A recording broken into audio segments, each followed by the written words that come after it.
ठोकरें खाकर भी नहीं संभले तो ये मुसाफिर का नसीब, वरना पत्थरों ने तो अपना फर्ज निभा दिया। नमस्कार विद्यार्थियों, मैं विनोद आप सभी का स्वागत करता हूँ आपके अपने यूट्यूब परिवार हिंदी शिक्षा क्लासेस पर। अभी हमारे अध्ययन का जो बिंदु चल रहा है वो संधि है। एक वीडियो इसका पहले हो रखा है, अगर वो आपने नहीं देखा है तो इस वीडियो के डिस्क्रिप्शन में उसका लिंक मैंने दे रखा है, जाके अवश्य देखिएगा। आज अपन पढ़ेंगे संधि के भेद। संधि के 3 भेद होते हैं, स्वर संधि, व्यंजन संधि और विसर्ग संधि। और आपके स्वर संधि है उसके होते हैं उपभेद 5, दीर्घ संधि, गुण संधि, वृद्धि संधि, यण संधि और अयादि संधि। स्वर संधि किसे कहते हैं? जहां दो स्वरों के मेल से उत्पन्न विकार को स्वर संधि कहते हैं। जहां आपस में जुड़ने वाले या जिन स्वरों का मेल होना है वो दोनों आपसी दीर्घ या ह्रस्व स्वर होते हैं। जैसे अपन देखते हैं उदाहरण, विद्या, धन, आल्य। ये आ तथा आ का मेल होने से इनका दीर्घ रूप बन जाता है विद्यालय। इसी प्रकार से अपन देखते हैं महाधन, आत्मा, इसे नया शब्द बनता है महात्मा। आज अपन जानेंगे स्वर संधि के बारे में और इनके भेद को अपन विस्तार से पढ़ेंगे। तो ये है आपके सामने दीर्घ स्वर संधि। दीर्घ स्वर है जहां दो समान स्वर मिलकर दीर्घ हो जाते हैं उसे अपन कहते हैं दीर्घ स्वर संधि। जिसमें समान स्वर कैसे अ के साथ आ का होगा जोड़, जिसके ई के बाद ई का होगा ऊ के साथ ऊ के, यानी जिन स्वरों का मेल होना है वो समान होंगे। जिस प्रकार से अ के साथ अ का मिलना यानी दीर्घ रूप आ बन जाता, यानी कि मिलने वाले स्वर चाहे ह्रस्व हो चाहे दीर्घ हो, यानी छोटे या बड़े कोई भी हो, इनका जो संधि रूप होगा वो हमेशा दीर्घ में होगा। जिस प्रकार से उदाहरण दे रखे हैं, अन्न धन अभाव, जिसका रूप संधि रूप बन जाता है अन्नाभाव। भोजन धन आल्य, इसका बनता है भोजनालय। और दे रखा है शिक्षा धन अर्थी, शिक्षार्थी। एक बात का हमेशा ध्यान रखना, जो संधि विच्छेद करोगे ना, जो भी इनके खंडन होगा, दो रूप होंगे, तो इन दोनों का कुछ ना कुछ अर्थ निकलेगा और ये एक दूसरे से मिलता जुलता। ऐसा नहीं कि किसी शब्द का अपन तोड़ के देख रहे हैं, उसका कोई अर्थ नहीं मिल रहा है, उसको भी आप संधि का रूप दे दो तो वो आपके हमेशा गलत माना जाएगा। शिवाधन आल्य तो बन जाता है शिवाल्य। रवि धन इंद्र, इसका संधि रूप है रविंद्र। मुनीश्वर, मुनिधन ईश्वर।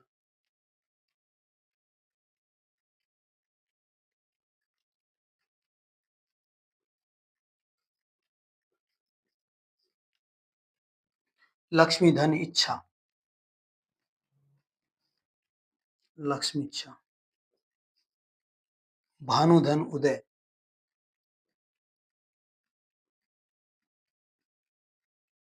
भानुदय। वधु धन उत्सव, वधुत्सव।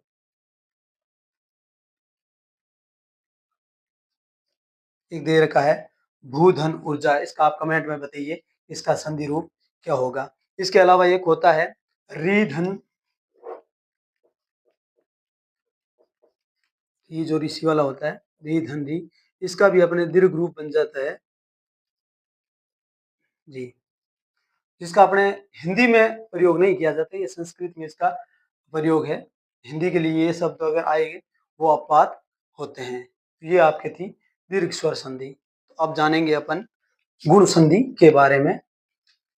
यह दो भिन्न भिन्न स्थानों से उच्चारित स्वरों के बीच में संधि होती है, यानी इनका जो स्वर आएंगे उनका उच्चारण जो स्थान होगा वो अलग अलग होगा। जैसे अ का उच्चारण स्थान अलग है, ई का उच्चारण स्थान अलग है। उसी प्रकार से यदि अ आ के बाद ह्रस्व या दीर्घ, चाहे बड़ी ई आए चाहे छोटी ई आए, या छोटा ऊ चाहे बड़ा ऊ री आए, तो क्या होता है दोनों मिलकर बन जाते हैं।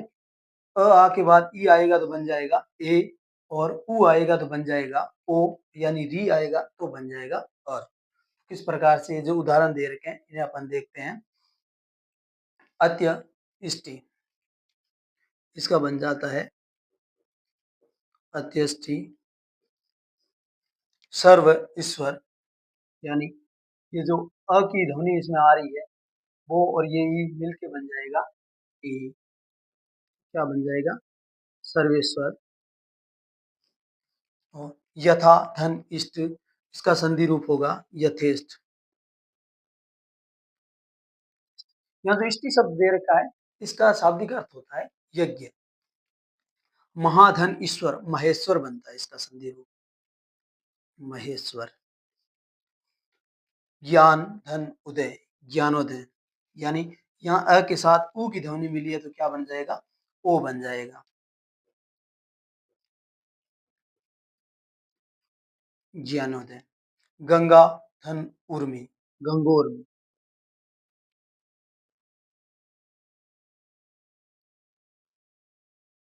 देवधन ऋषि, यानी अ के बाद यदि री आए तो इसका संधि रूप होगा अ। देवधन ऋषि का बन जाएगा देवसी।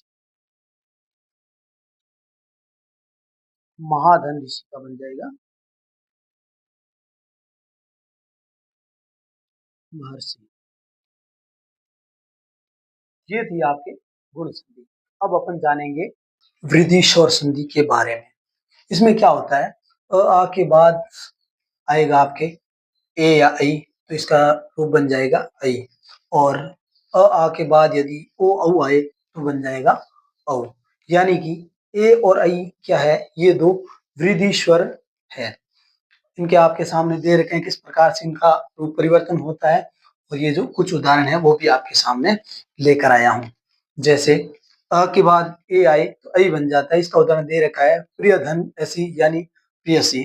परम धन ऐश्वर्य, परमेश्वर्य।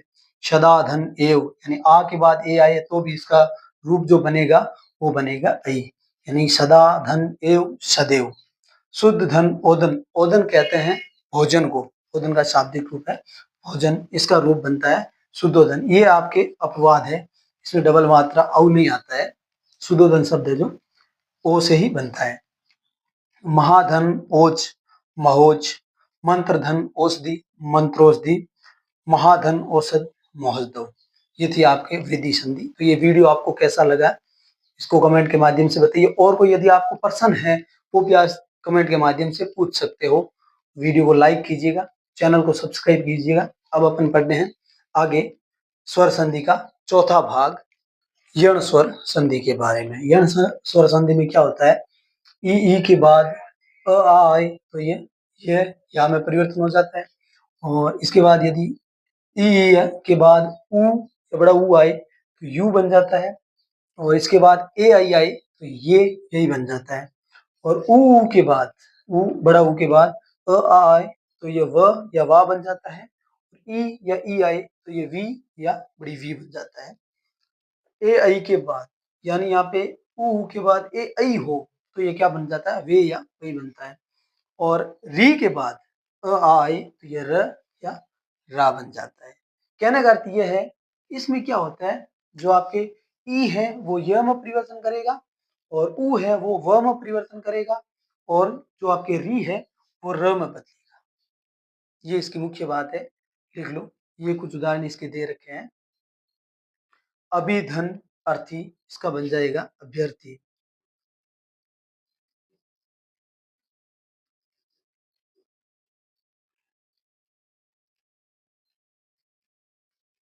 क्या बन जाएगा? अभ्यर्थी। इति धन आदि, इत्यादि। सुधन अच, यानी ये जो श है इसमें से अगर ऊ की मात्रा अगर जुड़ेंगे तो क्या जुड़ेंगे? इसमें जो स्वर है वही तो जुड़ेंगे। तो ये स हटने के बाद ऊ है और ये दोनों मिलके क्या बन जाता है? व बन जाता है। तो ये शब्द बनेगा स्वच्छ, स्वच्छ। सुधन अच, इसका जो संधि रूप है स्वच्छ है। गुरु धन आदेश, इसका बनता है गुरु आदेश। पितृधन आज्ञा, पितृ आज्ञा। ये था आपके यण संधि। अब अपन देखते हैं इसका अयादि संधि के बारे में। अयादि संधि में क्या होता है? यदि ए ऐ ओ औ के बाद अ आए तो जो ये अ है ये बन जाता है अय में, ऐ बन जाता है आय में, और ओ परिवर्तन हो जाता है औ में, औ बन जाता है आव में। ये इसका परिवर्तन होता है, जिसको मैंने साधारण तरीके से सामने लिख रखा है। और ये है कुछ इसके उदाहरण। ने धन अन, ये बन जाता है नयन। क्या बन जाता है? नयन। यानी ए और अ मिलने से अय रूप में परिवर्तन हो जाती है। ने धन अन का आपका संधि रूप बनेगा नयन। ने धन अक, इसका बन जाता है नायक। ओ धन अन, यानी ओ के साथ अ मिलेगा तो इसका परिवर्तन होगा औ में, ये बन जाएगा पवन। ओ धन अक, तो ये आपके बन जाएगा पावक। ये थी आपके स्वर संधि, जिसको मैंने साधारण तरीके से समझाने का प्रयास किया है। उम्मीद करता हूँ ये आपके अच्छे से समझ में आई होगी। इस तरीके के और वीडियो पाने के लिए अपने चैनल को सब्सक्राइब कीजिएगा और इस वीडियो को अपने दोस्तों के साथ शेयर अवश्य कीजिएगा। तो मिलते हैं एक और नए वीडियो के साथ, तब तक के लिए आप सभी का धन्यवाद।